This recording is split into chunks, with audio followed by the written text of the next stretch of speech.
Hello everyone, welcome to lecture 4 of week 5 of the course Power Network Analysis. In this discussion, we will continue our discussion on the main module, fourth main module, which is transmission line parameter evaluation, and this is going to be the last lecture on this particular module, where we will see are there ways of evaluating line inductance and capacitance specifically without going into the complex evaluations of geometric mean distance, geometric mean radius to the extent possible. So yes, there are ways, thanks to the manufacturers who manufacture or provide these lines, where they provide certain relevant information about these line parameters in form of certain tables. And essentially these tables, they carry all these informations, most of the information, and one can easily use these tables to find the corresponding reactances, because eventually line inductance or capacitance would result into some line reactance X, and we'll see how those reactances could be obtained, and we'll also conclude this discussion with one numeric example verifying that okay, actual calculations and the information obtained from tables are matching with each other. The previous lecture, we looked at how capacitance of three-phase lines could be evaluated, three-phase transposed lines could be evaluated specifically, and we also saw the effect of earth on line capacitance. The lower is the right of way, or the lesser is the right of way of transmission lines. The effect of earth on line capacitance becomes dominant, so overall the line capacitance itself increases, which might lead to large increase in the charging current even when the line is unloaded. And then there could be other repercussions in terms of Ferranti effect, where the receiving end voltage tends to become higher than the sending end voltage, and more details about Ferranti, how to compensate or control Ferranti, we will look at in the next module, which is transmission line parameter performance evaluation. So as we all know, we have talked at detail about evaluation of per phase line inductance or also the per phase line capacitance, and we have seen why these inductances and capacitances come in. Inductances, they are result of the magnetic flux lines which are inherent to any current carrying conductor, and similarly the capacitance is mostly due to electric field or flux lines, which again could be associated with charges which reside on top of or surface of the conductor which is carrying current. So because of these natural phenomena, magnetic interaction, electric interaction of flux lines with the current, the corresponding inductance and capacitance do exist, and we have seen at length how these actual values could be evaluated. But eventually in power network, or in a generic way to say, for actual power network analysis, performance analysis, often the actual inductance and capacitances are not needed. What eventually is needed is the associated X, or the reactance which results because of this line inductance and capacitance, obviously depending on the system frequency. So manufacturers, as I mentioned, the transmission line manufacturers, they share this information to the transmission line owners or operators, and they provide certain information in form of tables, where mostly the conductors which are being used are of ACSR type, aluminum with steel reinforcement. So these ACSR conductors, there could be variety of ACSR conductors, which is the common practice across the globe also. So mostly manufacturers of ACSR conductors, they provide certain information in form of tables, where they also specify that what type of ACSR conductor it is, that is how many number of aluminum and steel strands are present in that ACSR conductor, what is the overall outer diameter of the ACSR conductor, and what is the effective geometric mean radius, both for inductance as well as capacitance. We will see those tables in a few next few slides.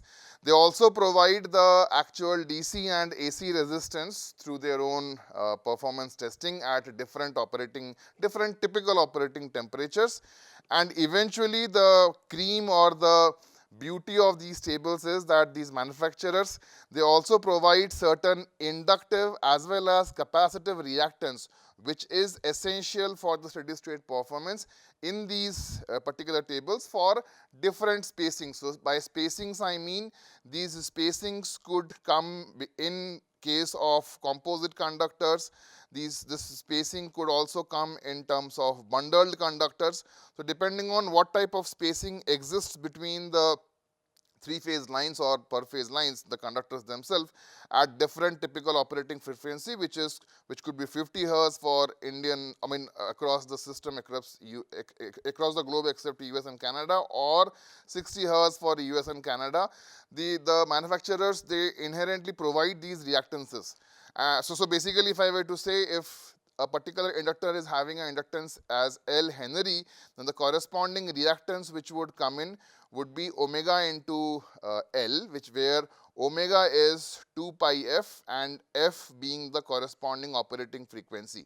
So x refers to the actual reactance, whereas L is the actual inductance of a particular element. And similar lines for capacitors, the corresponding capacitive reactance x is 1 by omega c. So in terms of the actual reactance value, the inductive reactance is associated with plus Jx, whereas for capacitance it is associated as minus Jx, depending on whether it is an inductor or a capacitor. So these x values, what I am saying, these x values, they are provided by the manufacturers at different spacings for different composite or bundle conductors at typical 60 Hz or 50 Hz. So these reactances, they can actually be obtained directly without going into any calculations of figuring out the GMD, GMR, then taking the ratio and then taking the corresponding natural log term, and then plugging those numbers in the inductive part or the capacitive part. So all that part could be actually avoided. So a lot of complex calculations can be just thrown out of the window. So starting with the inductance, we have talked about it at length. Generic expression of per phase line inductance. The per phase line inductance could refer to a single phase 2-wire circuit, 3-phase line, transposed line, composite conductors, bundled conductors. All those expressions, the generic form of an inductance on a per unit length basis is mu naught by 2 pi, natural log of GMD by GMR, where mu naught value is 4 pi into 10 to the power minus 7 Henry per meter. So Henry per meter, which when divided by 2 pi results in 2 into 10 to the power minus 7. The natural log term doesn't have any unit because the argument inside the natural log term is unitless, and natural log itself is just a numeric number. So from here, if we have to find the corresponding, so basically what is the GMR or GMD? Let's talk about it a bit. GMR is the effective radius for a single conductor, where for inductive reactance, this GMR is not equal to the actual radius of the conductor. It has its own skin effect aspect. So e to the power minus mu r by 4, where mu r is the relative permeability of the conductor. Usually conductors are poor magnetic materials, so mu r is almost close to 1 for almost all ACSR conductors. So GMR, in case of inductance evaluation, it is not exactly R, it is actually R into e to the power minus mu r by 4. This GMR might also change if the conductor is a composite conductor like a ACSR conductor, or if there are bundles of conductors present with different spacings, the corresponding GMR has to be accordingly evaluated. Details of this we have seen in the last part of the inductance evaluation. Similarly, the GMD is the effective distance between space centers of the conductors, which again depends on whether the conductor arrangement is a composite conductor or it is a bundled conductor on a 3-phase basis. So with this inductance expression, if we have to find the corresponding reactance, so probably I'll spend a bit of time before I move to the next slide here. So XL, L representing the inductive reactance, would be equal to omega into L, where omega, as I mentioned, is 2 pi f.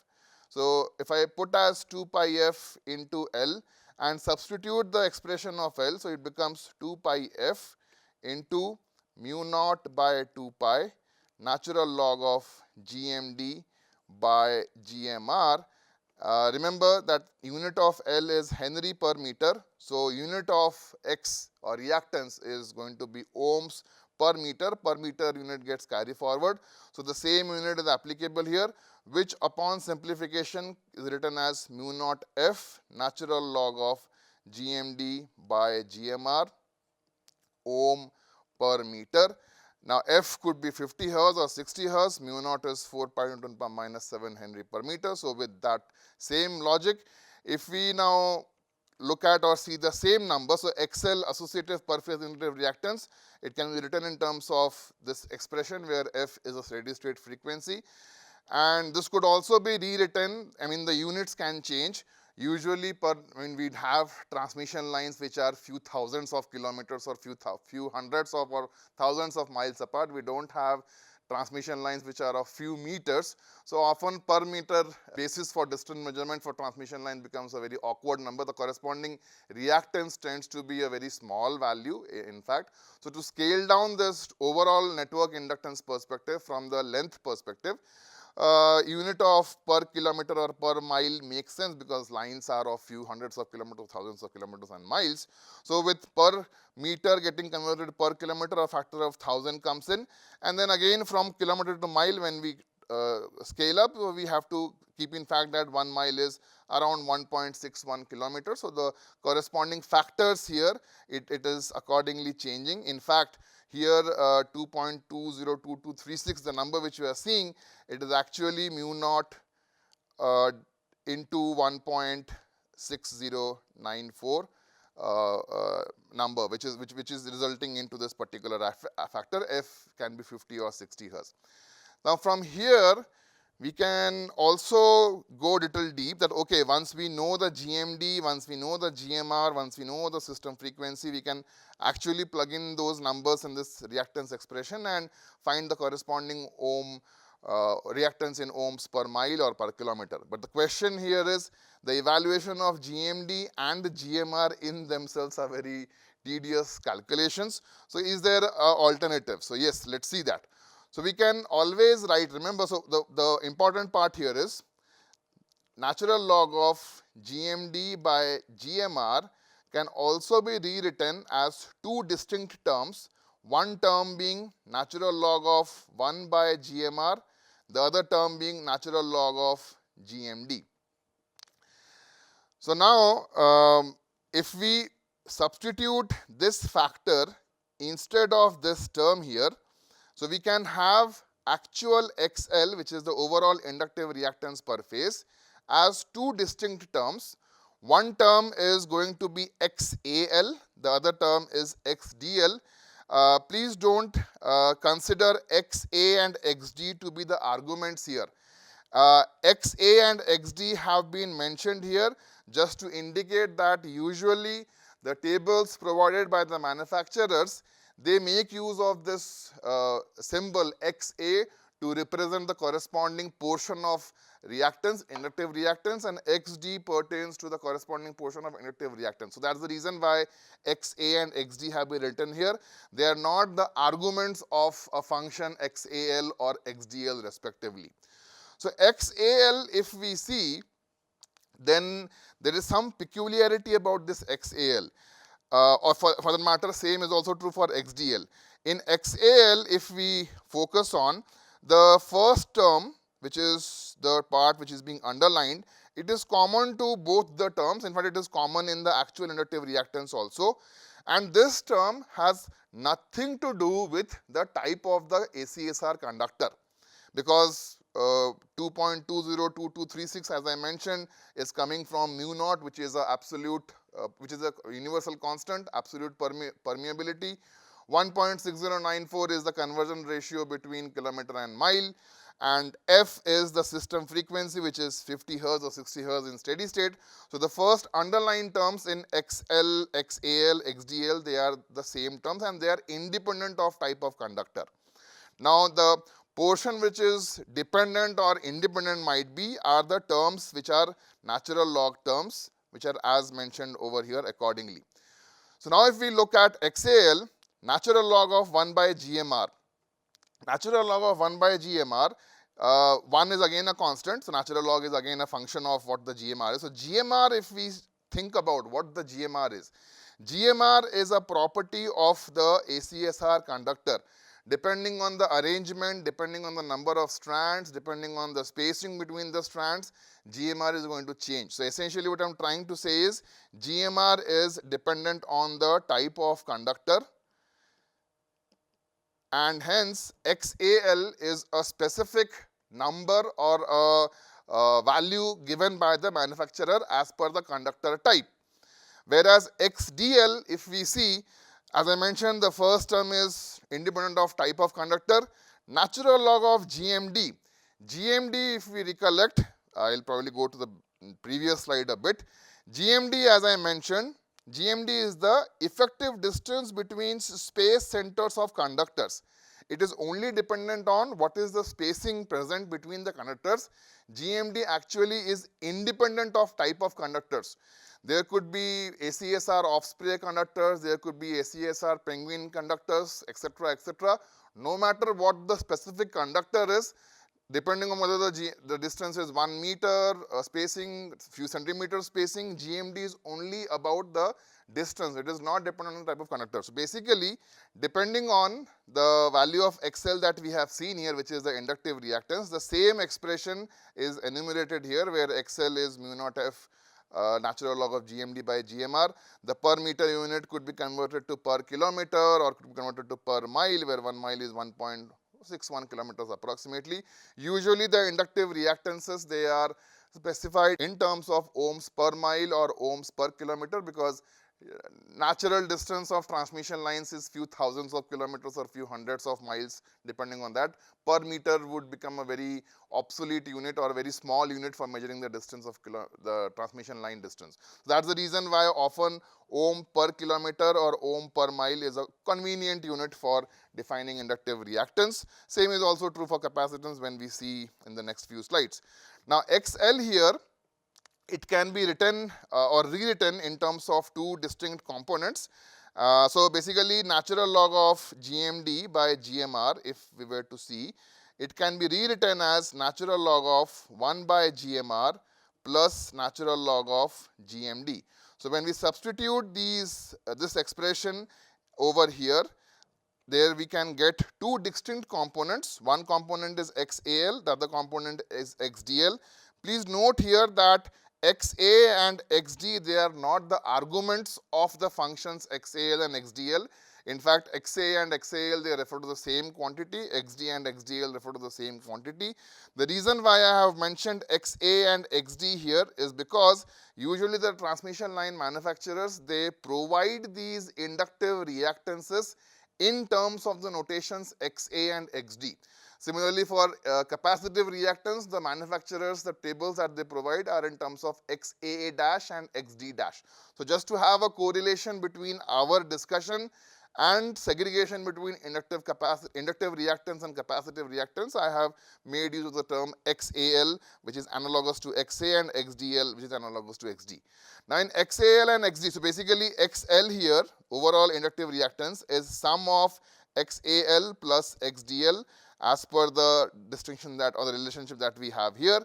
And if we look at XAL, or XDL for that matter, the underlying factors are all common in all the three reactances, and the underlying factor is common to all, and in fact it is independent of the type of conductor, because the factor of 2.02336 into 10 power minus 3 is coming in because of the term which is coming over here, which is essentially nothing but mu naught into 1.6094. Mu naught is an absolute constant, universal constant. It's the absolute permeability, and 1.6094 is the conversion factor between 1 mile and 1 kilometer. So basically F, and again the F factor, which is the steady state frequency, which is 50 hertz or 60 hertz, that is also a system constant. It is not dependent on the type of conductor. So the first terms definitely are not responsible or dependent on type of conductor. Whereas, so the only factor which is present here is, about the natural log of 1 by GMR or natural log of GMD. Now, natural log of 1 by GMR, 1 is again a constant. So, GMR if we talk about, GMR is a factor which is geometric mean radius. It depends on the type of conductor. It depends on what type of ACSI conductor it is. How many aluminum strands are present, how many steel strands are present, what are the spacing between these strands, whether it is a composite arrangement, bundle arrangement, etc., etc. So, essentially GMR, if it is dependent on the type of conductor, that means XAL is a quantity which is completely dependent upon the type of conductor, whereas if we talk about XD, which is dependent on GMD, GMD, as we saw in the previous slide, GMD is dependent on the effective distance between space centers of conductors. It is independent of what type of conductors they are. It is only how far apart they are, how spaced apart they are, that too center to center distances. That's what is all about GMD. It is independent of type of conductor. So, if we talk about XDL, where GMD is the only function or the variable, so the second term XDL becomes independent of type of conductor. That is one clear observation that we can see. The other observations that we can see is, okay, XAL is dependent on type of conductor, XDL is independent of type of conductor. Is XDL dependent on anything else? Yes. XDL depends only on the distance or the spacing between the conductors, as mentioned in the previous slide. Is the same true for XAL? In XAL, we have the GMR, which is dependent on the conductor type, and the remaining other number is 1. It's just 1, a universal constant. So, basically XAL becomes independent of distance or spacing between bundled conductors. It does depend on the spacing between composite conductors because that determines the GMR, but it is independent of spacing between bundled arrangement in a typical three-phase transport line.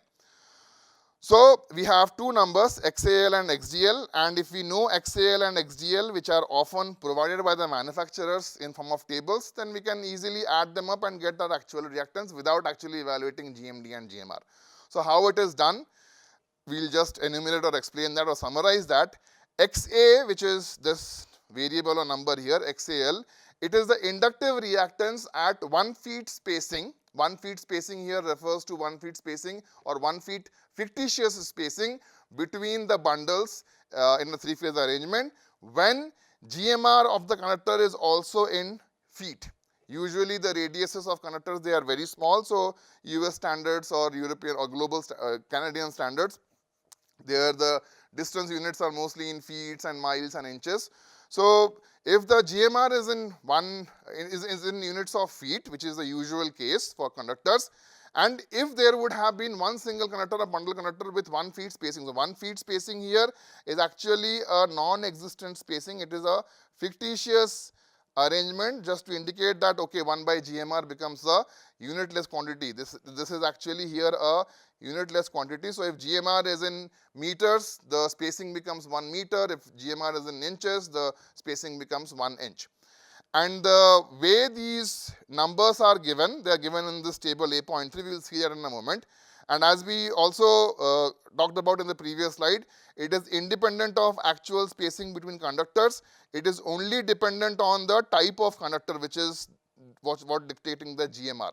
So, if we see what is table A.3, table A.3 looks something like this.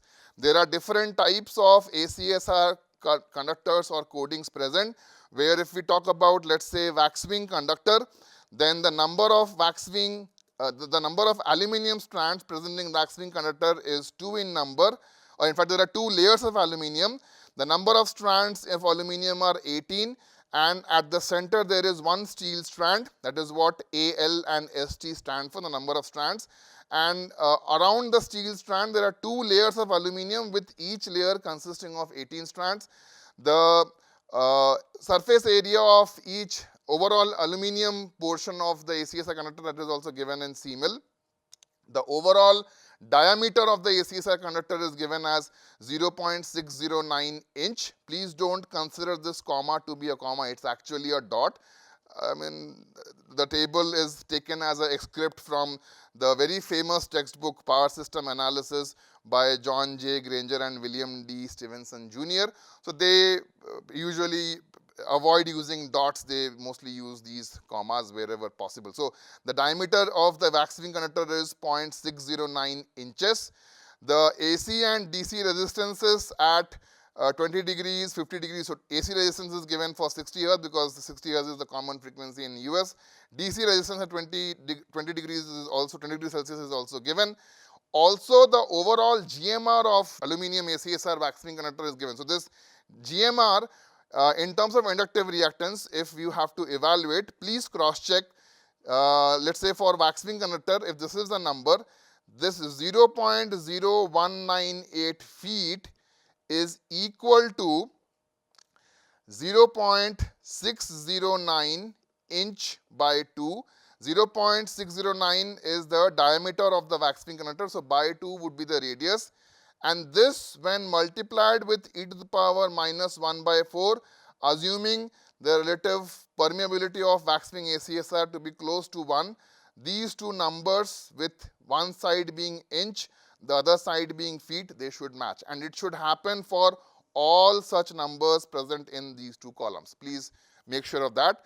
And A.3, since it is dependent on type of conductor, it is also providing the corresponding XA value, which is the inductive reactance at 1 feet spacing when the GMR is also in feet. So XA values at 60 Hz, they are directly given here for different ACSR conductors. Similar reactance, which we will see in the next few slides, is also given for the capacitive part, which is XAA dash, and that's the reason why I have chosen XA as XAL, and similarly in the next few slides we will see XA dash for XAC dash.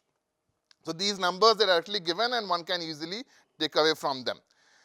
So going back to our next table, which is table A.4, it provides the next inductance value, which is XD, which is only dependent on the spacing between conductor and it is independent of type of conductor. So if we see or expect something from table A.4, unlike table A.3, which has different ACSR conductors marked here, a table A.4, it will not have the type of conductors. Pardon for the poor quality, but this is the best that I could get from the corresponding excerpts. And as I mentioned, table A.4 is independent of type of conductor. It is only dependent on the type of spacing between the composite or the bundle conductors. The spacing has two such dimensions. On top to bottom, we would find the spacing in terms of feet, whereas on the top, you would find the spacing in terms of inches. So basically, the inductive reactance spacing factor XD, it has its own name, is already evaluated by the manufacturer, and the corresponding numbers in ohms per mile per conductor or per phase, they are evaluated here actually. There is a observation here. Again, as I mentioned, let's say if I have to find the inductive reactance spacing factor for spacing of 1 feet and 1 inch, then the X value is 0.009. So 0.0097 ohm per mile. That is essentially what this number is indicating. Please don't confuse these commas as commas, they're actually full stops. And the reason why the inductive reactances for 0 feet and few spacings or inches spacings is a negative number, the answer is very simple. Natural log of GMD, as long as GMD is more than 1 numerically, the corresponding log of GMD would be a positive number. If GMD is less than 1, then the natural log of GMD would be a negative number. Again, GMD cannot be a negative number, it has to be more than 0. When GMD is equal to 1, natural log of GMD is perfectly 0. That is the reason why at 1 feet 0-inch spacing, the x value is 0 because natural log GMD is 0. And for spacing less than 1 feet in terms of inches, the corresponding numbers are negative because natural log GMD is negative. So depending on what type of GMD turns out to be, what type of spacing turns out to be, which is DEQ for 3-phase lines or the separation spacing in feet for actual single phase lines, the corresponding XD numbers, they can be easily plugged out. So the question that might come into your mind is, okay, what about the value of XD for a spacing which is not given here? Let's say for a spacing of 1 feet and 1.5 inch. What is the corresponding X value to be taken from here? Please have patience. The example that I will discuss will explain clearly how do you figure out the value of XD if the spacing is not fitting in the numbers which I mentioned here. Basically, we would be using the concept of interpolation or at times extrapolation if the spacing is way beyond the spacings given over here. Typically, the table length talks about a spacing till 20, 25 feet or 30 feet at max. So we'll see that in the example. Please have patience. So with XD and XA directly obtainable from these tables, if needed, what we have to evaluate actually is, if necessary, depending on bundling, one needs to evaluate GMD or for that matter actual GMR and then plug in or use those tables to find the corresponding XA and XD at 60 Hz, add them up and directly evaluate XL. No need of finding GMD and GMR in complexity. Similarly, if for reactance, if we see, the GMR if it is to be evaluated or GMD if it is to be evaluated, please make use of this numeric expression directly and still you will be able to avoid using tables and get those numbers. In terms of capacitance, if inductance part is clear, capacitance general expression per phase is 2 pi epsilon naught natural log of GMD by GMR, where GMR here is exactly same as the actual radius. There is no effect of skin effect or no perspective of skin effect from capacitance perspective, and it depends on type of conductor, type of composite conductor per phase, etc., etc. The same logic, the way we found inductive reactance, the same way capacitive reactance from Cn can be obtained. So here is the expression of Xc in ohm meter and ohm per kilometer. Why we have ohm meter now? Because the capacitance unit was farad per meter. 1 by farad per meter, which is this term here, gets inverted and hence the meter per meter upscales to meter here. And similarly, meter when converted to kilometer will have this 0.001 factor, which can again be converted to mile and so on. And here again we have two distinct terms, XA dash and XD dash. XA dash is dependent on type of conductor. It is actually independent of actual spacing. It is dependent on conductor. Let me write that, dependent on conductor, independent of actual spacing between the conductors. If GMR is 1 feet, 1 feet is the analogous GMD, which is the fictitious GMD, and vice versa for XD dash, it is independent of conductor. It is dependent only on actual spacing. The similar way we saw for XA and XD in inductive reactance, same logic goes here. So there also we have different tables. We have in fact seen XA dash value in table A.3, which was this last column in mega ohm per mile, mega ohm into mile, and it is independent of actual spacing between conductors. Similarly, XD dash is capacitive reactance spacing factor, which is given in a separate table, because same table A.4 cannot have two distinct reactances. Inductive reactances, the expressions are different, the factors are different, whereas for XD dash, the corresponding factors are different. So we have table A.5, which is only dependent on the spacing, which is the GMD. It is independent of the type of conductor. So if you see table A.5, looks very similar to table A.4, but now we have shunt capacitance reactance, where again depending on the spacing, the corresponding values can be directly plugged out. So let's say for 7 feet 11-inch spacing, the XD, let's say XDC, the capacitive part of the spacing factor is 0.0614 mega ohm into mile. That is what essentially this table is indicating. So for actual conductor, single conductor, we have to just keep in mind that for capacitance evaluation, the GMR is same as the actual R. The factor of e to the power minus 1 by 4 need not be considered. It should only be considered in inductance calculation. And once we have all these tables in place, we know what the GMR if needed to be evaluated. Find XA dash, XZ dash at 60 Hz, add it up, and you will get the corresponding XC. So I'll conclude this discussion with an example. This example will only talk about inductance evaluation. The same example could be verified for capacitance evaluation also. So what I have here is a three-phase 60 Hz line where the three phases are arranged in a triangular formation. So let's say if this is phase R, phase Y, phase B. The triangular arrangement has two distances marked as 25 feet. And the other distance is 42 feet. It doesn't depend which type of phases these spacings are, but that's the actual arrangement. And the conductors which are there for all the three phases, they are ACSR Osprey conductor. And we have to find the inductance. We have to use table A.3, A.4 because we're talking about inductance, and verify that our actual table information matches with the actual calculation. So since we have a three-phase line where the spacing is different, so what do you think would be the evaluation needed? Since it is a three-phase line with different spacings, we have to actually find the GMD for this particular arrangement. Once we know the GMD, we can use that GMD table or value, use table A.4, find the corresponding XD value. The GMR, however, need not be evaluated because there is no information given of the bundling arrangement, whether there are more than one bundles or not. So if GMR were to be evaluated for bundled where there is more than one bundle or more than one conductor per phase, then GMR need to be evaluated. Since the information is not given, we'll directly use the table A.3 information to find our GMR value.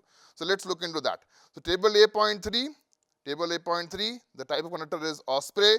For Osprey conductor, the GMR is 0.0284 feet. So 0.0284 feet leads us to this particular number written over here. For the triangular arrangement, GMD expression is this one, which is almost approximately 29.72 feet. Once we know GMD and GMR, we can actually find the actual inductance. This is 2.24 millihenry per mile. From where 60 Hz being the system frequency, we can also find the actual inductive reactance, which numerically turns out to be 0.8437 ohm per mile. Now, does this number also come from the tables? Yes. From table A.3, without worrying about what the GMR is, at 60 Hz for 1 feet spacing, the value of XA for Osprey conductor is 0.432 ohm per mile, and the same is mentioned over here. GMD being 29.716 feet. So if we see table A.4, I'll have to go back a bit, 29.7176 feet, which unfortunately is not part of this table. If you see this reference, you will be able to find that table. So if we look at that table, we have here the first column, which is feet, and 0.71706 feet. The remaining factor x has to be interpolated. So if for 29 feet, the XD value is 0.4086, which is a term sitting over here, and for 30 feet, it is 0.4127, which is a term sitting over here, then the difference between these two reactances for 1 feet spacing, assuming that linearity holds true, we can use interpolation, segregate or factor out this difference in terms of 0.7176 feet, which is basically what I am doing so via interpolation. From there, we will find 0.4116 as the XD value in ohm per mile. We add these two numbers. So from table, XL is 0.8436, which closely matches with 0.8437 actual evaluation.